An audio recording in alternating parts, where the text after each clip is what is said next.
al-akhirati wal ula.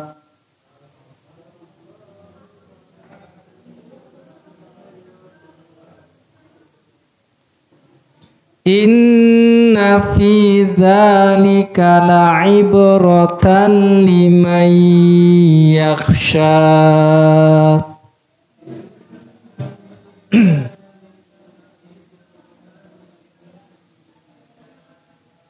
Sadaqallahul azim. Allahumma arhamna bil Qur'an. Sampun kita waos ayat Al-Qur'an surat An-Naziat saking ayat ingkang kaping 11 dumugi ayat ingkang kaping 26. Bapak Ibu, kita review napa ingkang sampun kita aturaken kala rumiyin. Bilih mlebet mulai ayat gangsal welas, Allah punika mengisahkan njriyosaken ngengingi sejarah Nabi Musa alaihi salam. Kawiwitan kanthi ayat ingkang gangsal welas, hal ataka hadisu Musa. He Muhammad, apa durung teka marang sliramu kisah tentang Nabi Musa. Ayat punika diawali dengan pertanyaan, boten ateges Gusti Allah boten pirsa ning Gusti Allah pengin menarik perhatian umat, perhatian saking orang-orang kafir Quraisy dan juga semua manusia yang ada di dunia ini. Kalau wingi kisah Nabi Musa sampun kita beberaken mulai kawiwitan saking kelahiranipun Nabi Musa alaihi salam ngantos ayat ingkang kaping 12 kala wingi kita sampun paringi napa sampun kita aturaken ngingi Allah Subhanahu wa taala nalikanipun mengisahkan Nabi Musa niku, Nabi Musa adalah nabi yang penuh dengan tantangan.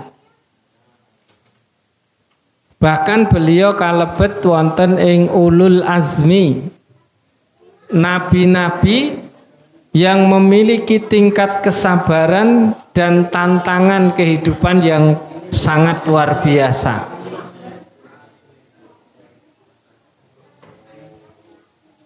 Ngantos-ngantos saking luar biasanya tantangan Nabi Musa ini, bahkan ini tantangannya paling dahsyat di antara seluruh nabi-nabi yang ada. Beliau itu dikisahkan di dalam Al-Quran, namanya disebut paling banyak di dalam Al-Quran itu sampai 139 kali. Dan kisah tentang Musa dan Bani Israel niku dikisahkan hampir di 25 surat dalam Al-Quran. Nabi-nabi yang lain tidak sedemikian dahsyatnya. Kenapa Musa menjadi kisah yang diangkat oleh Allah? Karena itulah tantangan yang sangat berat.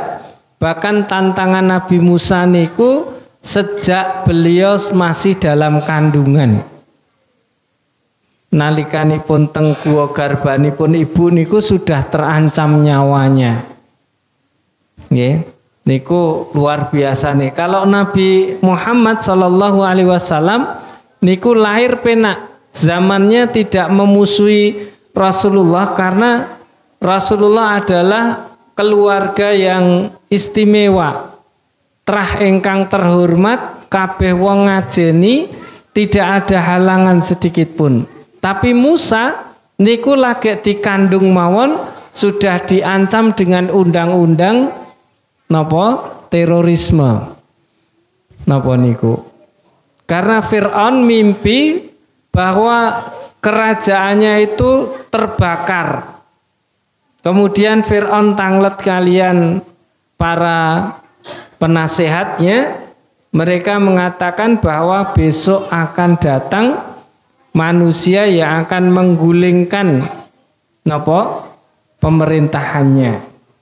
Nah, maka saat itu dicetuskan PP, peraturan pemerintah, yang saat itu pemerintahnya adalah Fir'aun, yang menyatakan bahwa seluruh bayi yang lahir dalam kondisi laki-laki maka harus dibunuh. Nah, sehingga Musa ini nyun sewu sejak kandungan sudah terancam, sudah diganggu keberadaannya. Namun oleh Allah, kalau wingi kita sampun kisahkan, namun mereview mawon, beliau nganti dikelekke tengkali, dan kemudian oleh Allah justru itu menjadi skenario baru. Allah pengen menunjukkan betapa Allah niku perkasa. Ketika saat itu diumumkan seluruh bayi laki-laki harus dibunuh, tetapi justru istrinya Fir'aun niku sing nemu Musa. Dan akhirnya Ibunda Asiyah, istrinya Fir'aun itu yang negosiasi kalian Fir'aun untuk anak ini diminta oleh beliau untuk dipelihara.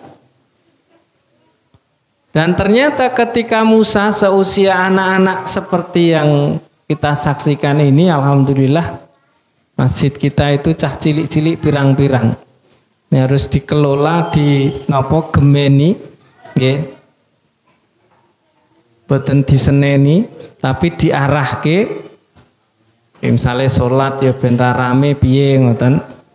Terutama orang tuanya harus menjaga. Nggih.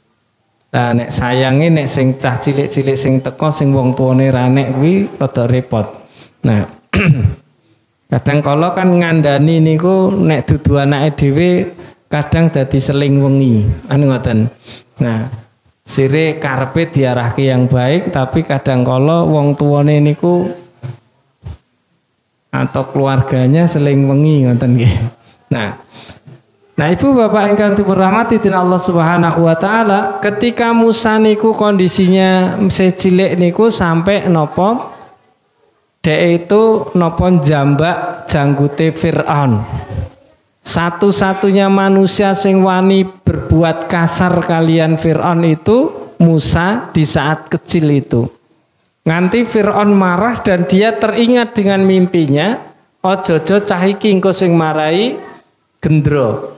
Sing marai kerajaannya akan terguling ngoten. Tapi sekali lagi kekuasaan Allah melindunginya dengan mengutus Ibunda Asiyah istri Fir'aun itu mengatakan kepada Fir'aun, iki cah cilik durung ngerti petha, durung ngerti salah karo luput.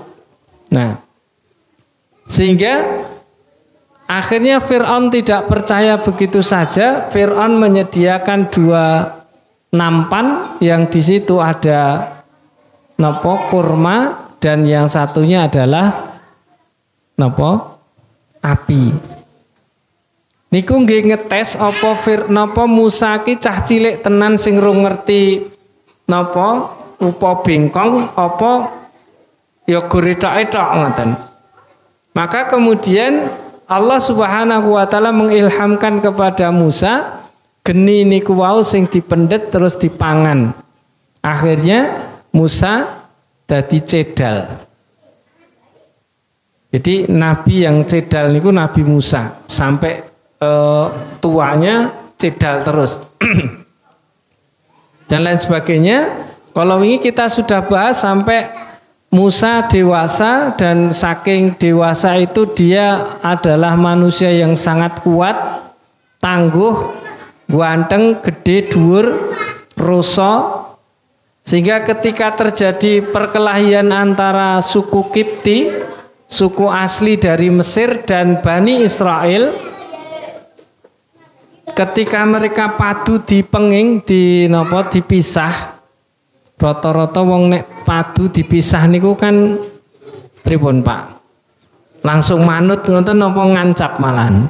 Kan ngigit-igit to nggih. Wis arep ngampleng kok malah dipisah ngoten niku. Kan saya ngigit-igit. Nah, akhirnya napa? Nabi Musa niku ya gandeng do dielekke ra kenek disampluk ngeten iki, dipisah ning nganti kesampluk ngoten dan akhirnya mati. Gur kesampluk niku mati. Saking kuatnya Nabi Musa alaihissalam. Bahkan kejadian itu terulang sampai 2 kali. Akhirnya Musa ini dilaporkan kepada Fir'aun dan Musa melarikan diri sampai ke negeri Madian. Melarikan diri 10 tahun. Kemudian beliau ketemu dengan Sofuro, putra dari Nabi Syuaib, dan kemudian beliau menikah.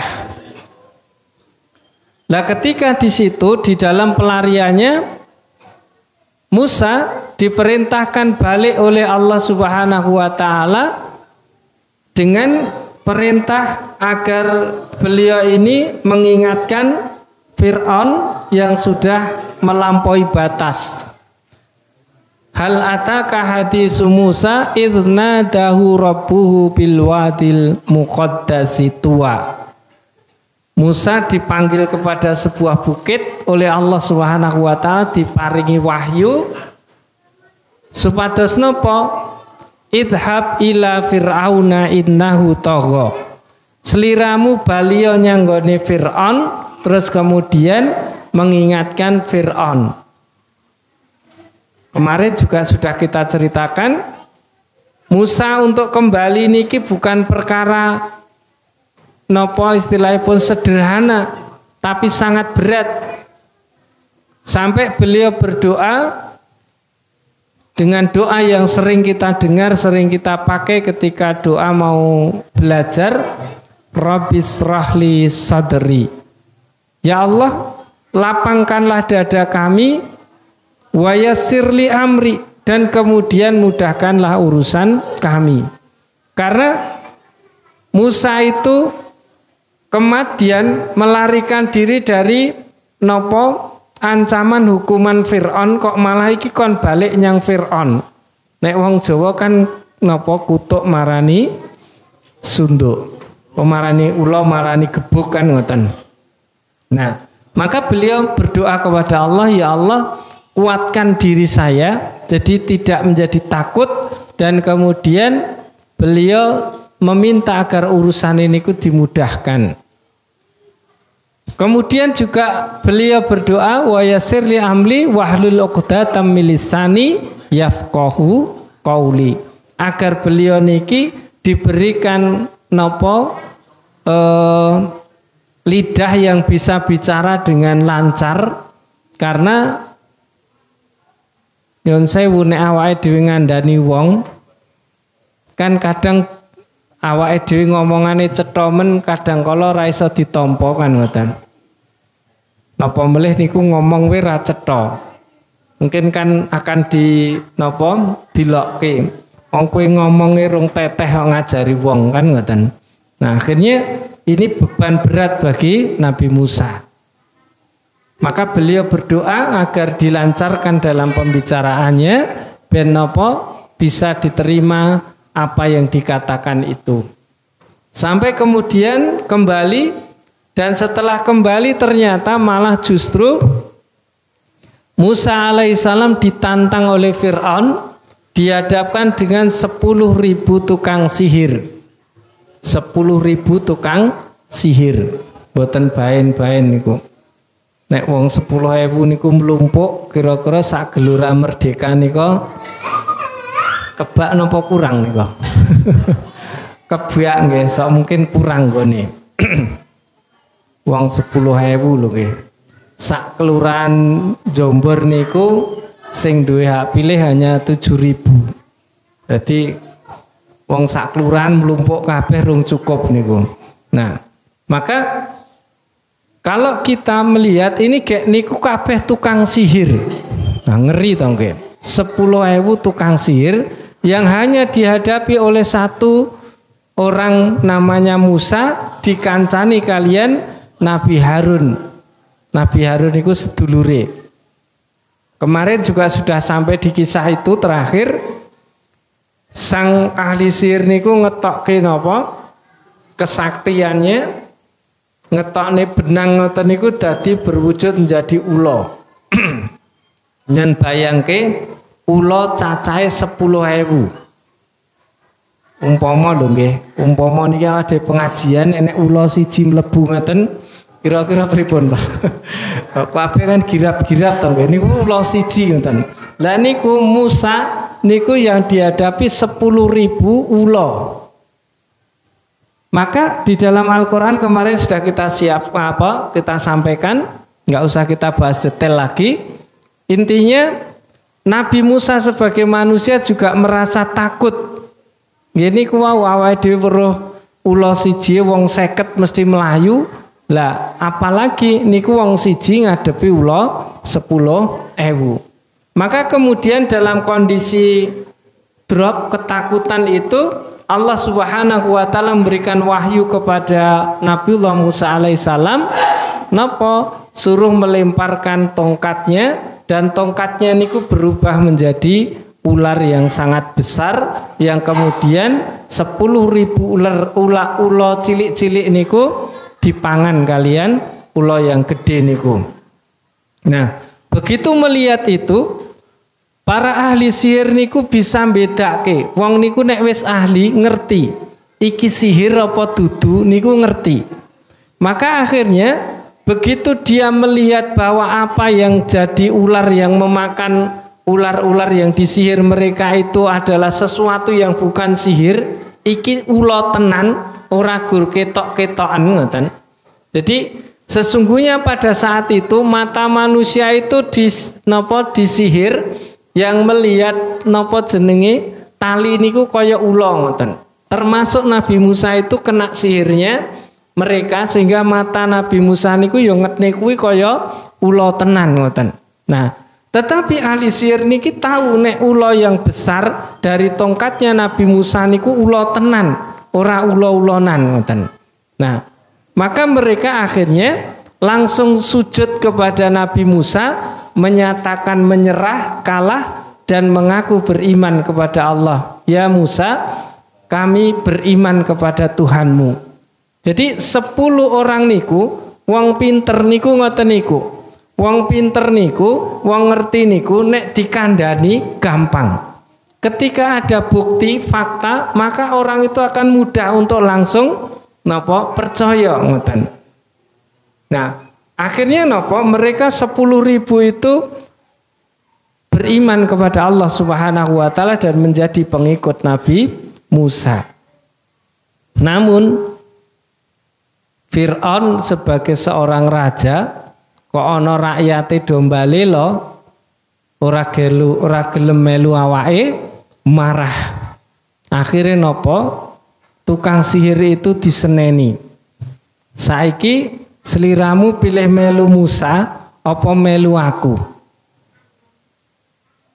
Nah, sampai diancam nek nganti seliramu kuwi sida melu Musa, maka kalian akan saya potong tanganmu dan kakimu bersilang.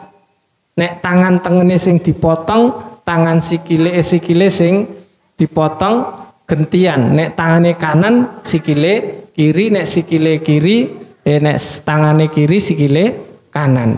Bahkan tidak cukup itu, bar dipotong bersilang itu masih diancam mengkejek tak salib. Jadi disalib di pohon kurma. Nah, maka ngeri, tantangannya niku nyawa. Tapi bagi orang yang sudah beriman, nyawa niku mboten enten regane. Bagi mereka ketika sudah beriman pada Allah, mereka tidak takut dengan ancaman Fir'aun. Awake dhewe kan pomo diancam sesuk dipindah rono ngono kan wis wedi banget to nggih. Nah, tapi itu mereka diancam dengan nyawanya, bukan ancaman pekerjaannya dipindah nggone gitu.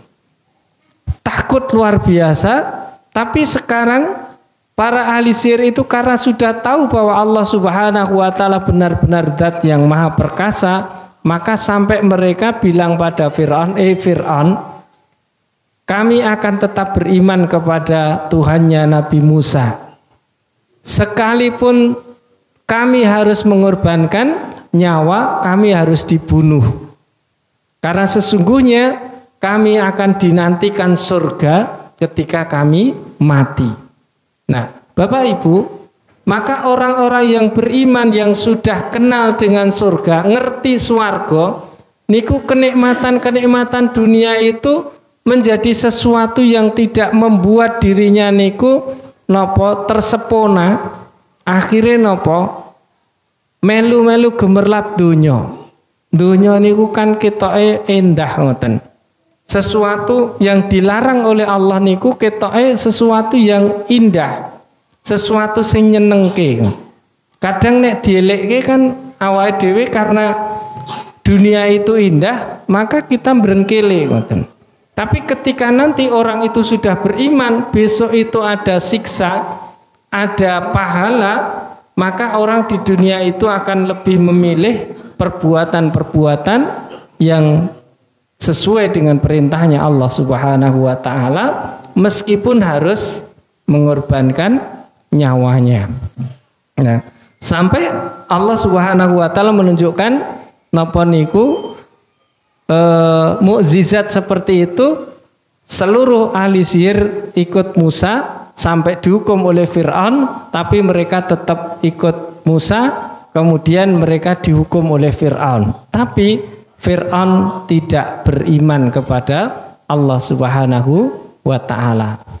Berlanjut pada kisah tentang mukjizat yang diberikan Allah kepada Nabi Musa. Jadi ini kita membahas ayat fa'arahul ayatal kubra. Maka saking brengkelene Fir'aun niku Allah harus ngetokke beberapa mukjizat. Mukjizat itu adalah kekuasaan sesuatu yang di luar kekuasaan manusia yang bisa hanyalah Allah Subhanahu wa taala. Napa niku? Allah menghukum Fir'aun dan nopo masyarakatnya yang ingkar kepada Allah niku diberikan kemarau yang panjang sampai setahun lebih. Akhirnya nopo saking dahsyatnya kemaraunya mboten nate udan niku, sampai kali Sungai Nil itu yang sepanjang sejarah belum nate sat niku sat ngereng tanpa enten banyune. Sungai Nil itu. Akhirnya nopo?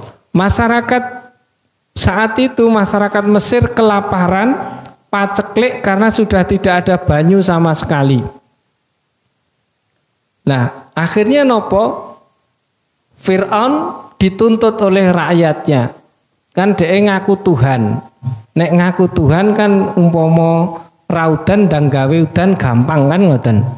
Tapi ternyata ora iso gawe udan gitu. Ketika masyarakatnya demo, iki Fir'aun tulung dikekte udan, tulung ndangkeke udan, kami selak kelaparan ngoten. Jenenge pemimpin niku ora tau salah. Tentu Pak nggih. Jadi pimpinan niku rata-rata ora tau gelem ngaku salah. Akhirnya nopo? Malah justru mereka yang demo itu diperintah oleh Fir'aun, wis aja kakean rame. Saiki do lunga nggawa adah golek banyu nek perlu nyang negara liya. Akhirnya mereka semua rakyatnya itu pergi untuk mengambil air di negeri yang lain. Gandeng golek banyu niku nyang negara liya, gek kondisine ra nek banyu blas. Mereka nggawa alat-alat niku zaman semono kan dereng enten napa mobil napa jenenge? Mobil tangki ngoten niku to nggih. Nah, yes nggawa enek sing nggawa ember, ana sing nggawa gentong napa pripun carane ben iso tekan banyune. Nah, karena saking jauhnya mereka itu semua masyarakatnya niku ketika ngambil kan adoh yo ngelak to nggih. Nah, ngelak yo diombe. Akhirnya ngelak ngombe sik ngoten. Bismillah. Nah, nek sakniki awake dhewe ngelak ngombe sak seruputan mungkin cukup gitu. Karena perjalanan jauh, angger ngelak ngombe kan nonton. Maka sampai di kerajaannya Fir'aun itu banyu seluruh rakyat yang golek banyu niku dikumpulke gur kari sak gelas ngeten iki. Terus dikekne Fir'aun, ya Fir'aun, kami sudah berusaha mencari air dari negeri seberang, semua alat kami bawa, tapi kami dalam perjalanan ngelak. Maka ya karena kami ngelak, kami ngombe. Kemudian sampai di sini kami kumpulkan semuanya, tinggal satu gelas. Dikekne Fir'aun, pun karepmu piye ngoten. Jadi karena mereka sudah berusaha maksimal, maka Fir'aun menjadi panik. Iki gek kepiye? Iki nopo ketuhananku dipertanyakan ngoten. Jadi karena mereka masih menuntut kok ra iso gawe udan. Dalam kebingungannya itu para masyarakatnya niku do usul. Hai Fir'aun, kita sudah mengambil cara berbagai cara sampai nopo zaman dulu gawe tumbal dikok ning kali Sungai Nil itu belai kewan-kewan niku ben nopo ben banyune iso mili ngoten. Nah, semua sudah dilakukan usaha-usahanya, tetapi tidak ada satupun hasil.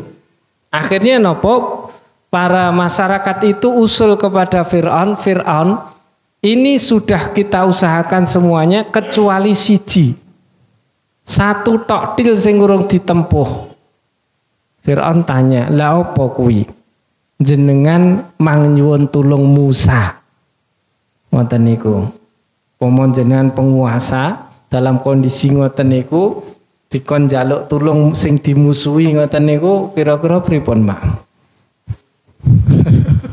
Nggih. Kan yo piye ngoten to nggih, mesti piye ngoten. Nah, tapi gandeng kondisinya sudah sangat terpaksa, mungkin nek ora njaluk tulung yo mati kabeh. Maka akhirnya mereka minta kepada Musa, "Hei Musa, kowe ngerti to Mesir iki dalam kondisi paceklik. Mosok kowe wong Mesir ora merasa prihatin kan ngoten. Pintere wong iki ngoten niku nek pas butuh napa ya ngoten niku. Nah, nek pas butuh koyok-koyok ngoten. Nah, kemudian dia bilang, "Hei Musa, kowe ora mesake karo wargamu. Nek kowe mesake ndang njaluk banyu karo Gusti Allahmu, nek iso engko masyarakatmu rak seneng melu kowe ngoten." Nah, ternyata betul Musa menerima nopo tawaran itu, kemudian beliau mengajukan syarat. "Aku gelem Fir'aun, aku gelem donga karo Gusti Allah, syarate gur siji. Engko nek tenan dadi ana udan, sliramu beriman pada Allah dan saya sebagai nabi." Apa jawab Fir'aun? Sing penting kowe ndang donga sik. Urusan ngono kuwi gampang, ngoten. Urusan ngono kuwi gampang. Beriman pada Allah kok gampang urusan. Nek anggere kowe iso napa wujudke gampang ngoten. Nah, ternyata gampang tenan gitu. Begitu Musa dibilangi ngoten, Musa nyuwun kali Gusti Allah berdoa. Tetapi sebelum doa beliau selesai, Allah niku langsung menehi Jawa, dan hujannya bukan hanya 1 hari 2 hari, tapi 1 bulan penuh. Awan bengi esuk sore ora enek kendate udan terus ngoten. Maka kemudian seluruh sungainya itu kembali normal, banyune mili kabeh, terus tanam-tanaman niku wis do tukul sehingga terwujudlah hujan itu. Tapi apa kata Fir'aun? Dasar orang yang tidak mau beriman ngoten niku. Begitu ngerti Musa ndonga terus udan, dhek ngomong, "Iki mang wayahe wis udan kok dadakan didongani." Ngoten niku. Nah, karena memang orang jenenge wong boten iman niku nggih ngoten niku waton sulaya. Nek butuh kaya-kaya, nek wis enek lali kan ngoten. Nah, sampai akhirnya niku wau Fir'aun tidak mau beriman pada Allah, tapi hujan wis kebacut dikekke karo Gusti Allah gitu. Maka kemudian setelah nopo subur kembali, Fir'aun semakin merajalela memusuhi Musa dan pengikutnya. Maka kemudian pada satu malam Allah Subhanahu wa taala memberikan wahyu kepada Nabi Musa alaihissalam yang memerintahkan beliau agar nopo seluruh kaumnya, seluruh pengikutnya dikumpulke kon siap-siap pindah. Siap-siap berhijrah. Pun adzan Mas Arinya. 51. Nggih. Pas nggih. Nah, jadi di sana Allah Subhanahu wa taala memberikan satu perintah dari Allah Subhanahu wa taala kepada Nabi Musa agar Musa itu meninggalkan Mesir.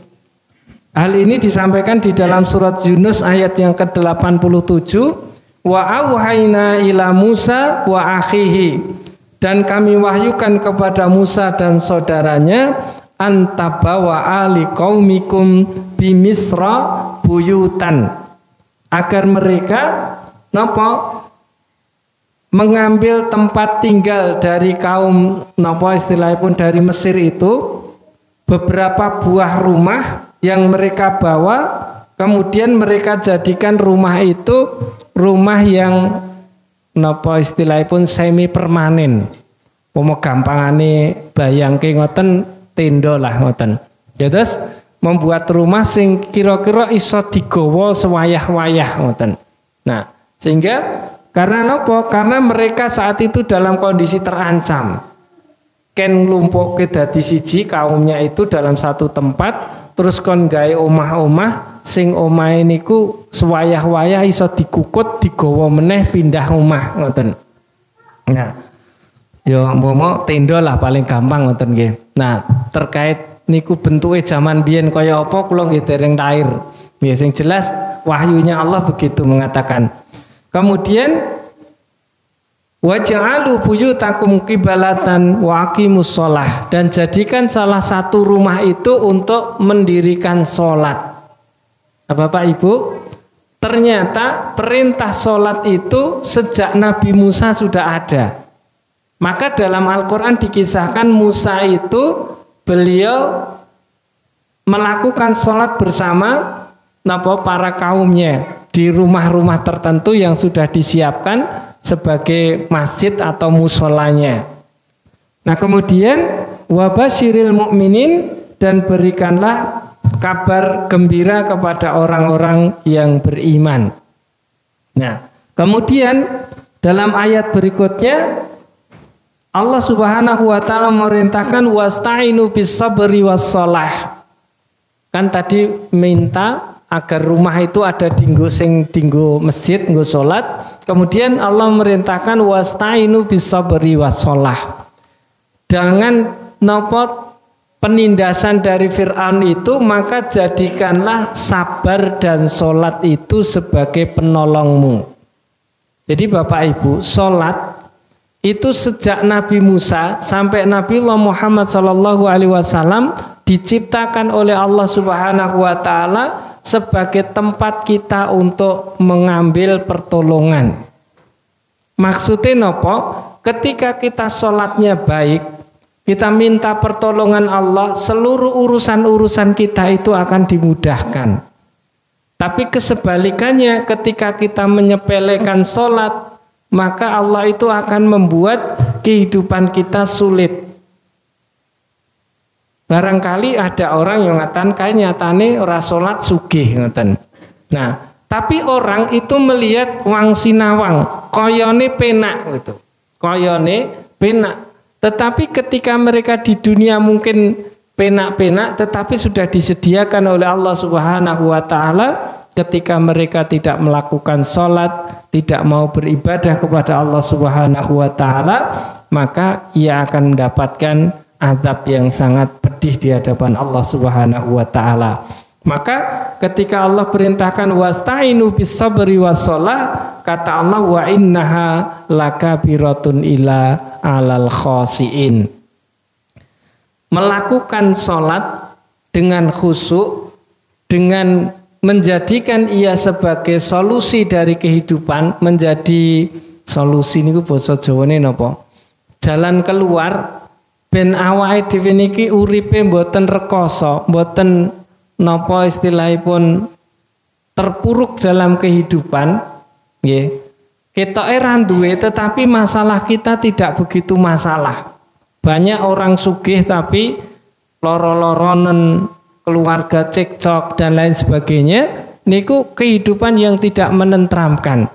Maka Allah Subhanahu wa taala mengatakan wa innaha lakabiratun ila ahlal khasiin, menjadikan salat sebagai penolong niku ora gampang kecuali orang-orang yang bisa khusyuk di dalam salatnya. Nah, maka ketika ada orang yang bilang aku ki yo jane wis salat ning kok ya rekoso wae. Maka yang harus dipertanyakan adalah salatnya. Salatnya. Dan Bapak Ibu, ujian yang kita terima itu sesungguhnya adalah sesuatu yang akan membuat kita itu naik kelas.